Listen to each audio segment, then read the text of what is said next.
Gereja hidup dari Ekaristi, ujar Santo Yohanes Paulus II dalam ensiklik Ecclesia de Eucharistia.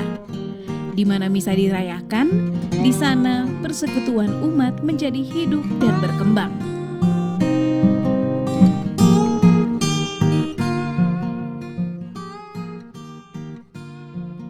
Itulah yang terjadi di seantero paroki Sekuskupan Ruteng yang pada tahun 2025 ini memfokuskan program pastoralnya pada Ekaristi transformatif.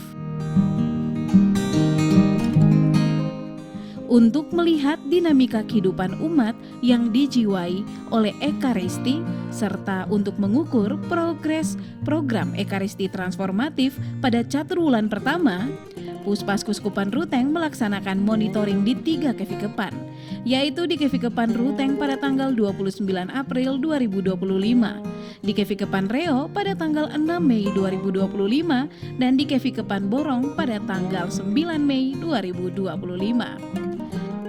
Dalam monitoring tentang program pastoral Ekaristi transformatif pada hari ini, kita akan sama-sama melihat bagaimana Ekaristi itu dirayakan dan bagaimana Ekaristi yang dirayakan itu berbuah dalam kehidupan umat beriman.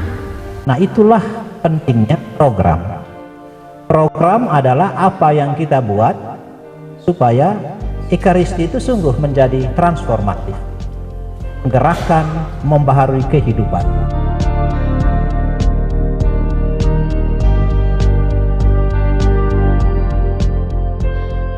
Bidang edukasi Ekaristi transformatif, paroki-paroki telah gencar mensosialisasikan gagasan dan program-program di pusat paroki, stasi, dan kelompok kategorial. Secara khusus melalui katekese, dalam masa APP, tema Ekaristi gencar didiskusikan untuk di-sharingkan sampai di KBG-KBG, sekolah-sekolah, OMK, dan Sekami.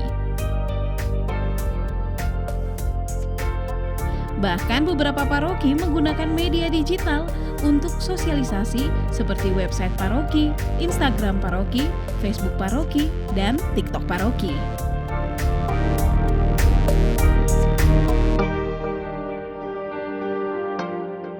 Yang saya lihat sekarang ini bahwa kita tidak hanya lebih pada spontanitas, tapi lebih terprogram sesuai apa yang direncanakan sejak awal di paroki masing-masing dalam pertemuan ini. Di bidang penguatan spiritualitas Ekaristi, semua paroki telah melaksanakan misa launching Ekaristi transformatif.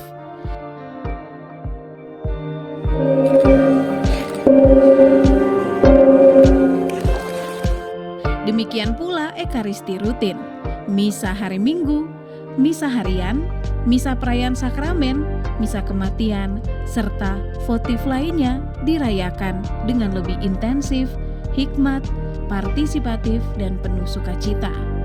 Dalam tahun Ekaristi transformatif, misa juga dirayakan secara khusus dan intensif dengan komunitas basis gerejawi atau KBG dan kelompok kategorial seperti OMK dan Sekami.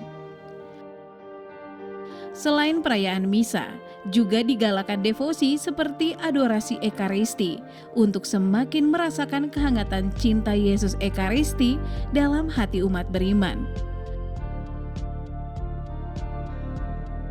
Prosesi Ekaristi dan prosesi Bunda Maria juga dilaksanakan dengan meriah untuk membawa Yesus Ekaristi ke tengah lorong-lorong kehidupan pergumulan umat sehari-hari. Ekaristi adalah pusat kehidupan umat beriman dan merupakan inti iman gereja. Karena itu, paroki-paroki berupaya merayakan Ekaristi dengan hikmat dan indah. Untuk itu dilakukan pula pelatihan jawaban umat dalam Ekaristi, gestikulasi liturgi, dan pelatihan para pelayan liturgi.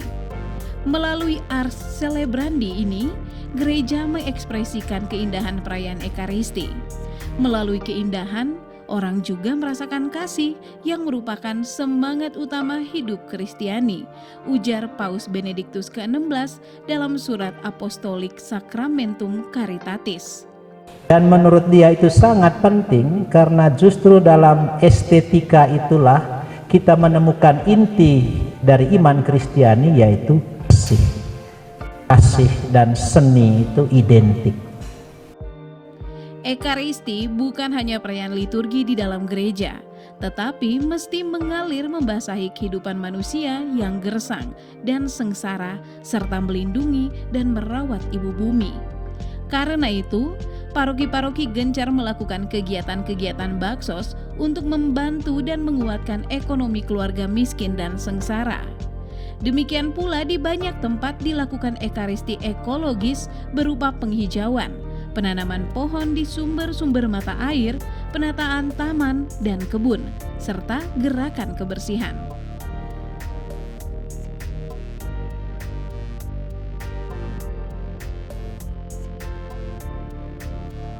Melalui berbagai program, paroki-paroki di Keuskupan Ruteng berupaya melaksanakan ekaristi transformatif. Ekaristi bukan hanya upacara rutin dan formal, tetapi sungguh meresapi jiwa dan membaharui diri. Selain itu, ekaristi bukan hanya ritus saleh yang dirayakan di dalam gereja, tetapi juga terwujud dalam cinta terhadap sesama yang menderita dan dalam gerakan merawat dan mencintai ibu bumi.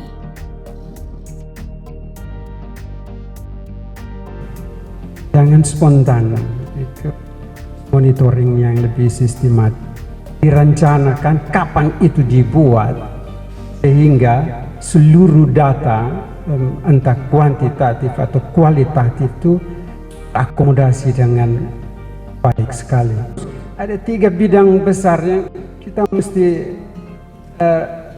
apresiasi, hayati, dan kita tampilkan kalau bisa di dalam konteks monitoring juga. Ada pemahaman yang bagus, mindset yang bagus, ada mengerti. Seluruh kegiatan evaluasi yang dibuat hari ini dari paroki-paroki bagi saya pribadi adalah momen belajar. Ada begitu banyak hal baik yang ditampilkan oleh paroki-paroki dan belum kami buat di paroki Robek, dan itu menjadi inspirasi bagi kami untuk melakukannya, untuk belajar, untuk kami lakukan juga di paroki kami.